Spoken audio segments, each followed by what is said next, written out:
1,000... Warning, we interrupt this broadcast. This is an emergency transmission. It's urgent that we act. Sea Shepherd has been intervening. There are less than 30 vaquita left. We are running out of time.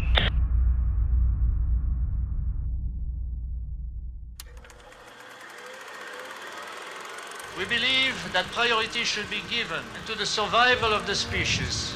Our real enemies are ignorance, lack of moral education, and the apology of greed.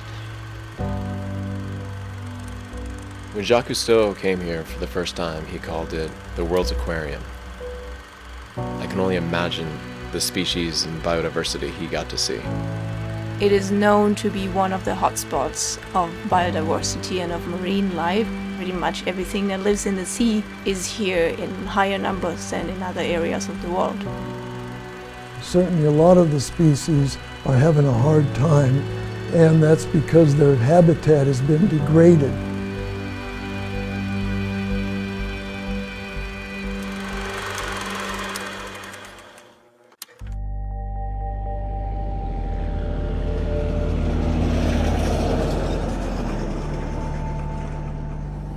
If you look at when the Gulf of California was formed several million years ago, there are a lot of data that show that the animals have about 5 different origins. Tropical West America, further south. There's a California input of temperate species along the temperate Pacific coast. When the Isthmus of Panama was opened, there was a biotic exchange from the Western Atlantic into the tropical Eastern Pacific.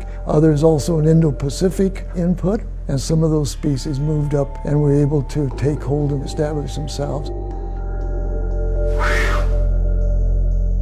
There is a high level of endemism.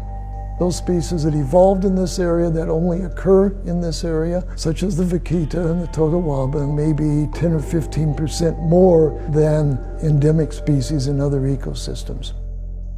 You have strong tidal currents bringing cold, fresh water. You have a lot of tectonic activity on the seafloor, which also provides minerals and nutrients, which is then the basis for rich marine life.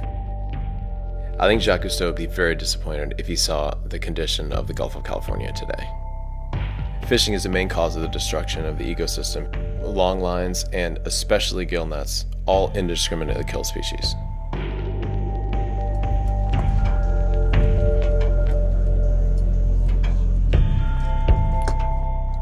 If the health of a system is diminished, it affects everything, and it could affect the planet as a whole. When high-ranking carnivores are removed from the system, the biodiversity collapses. And then that can be integrated with an adjacent biodiversity system, and that would collapse. In the long run, the world could collapse.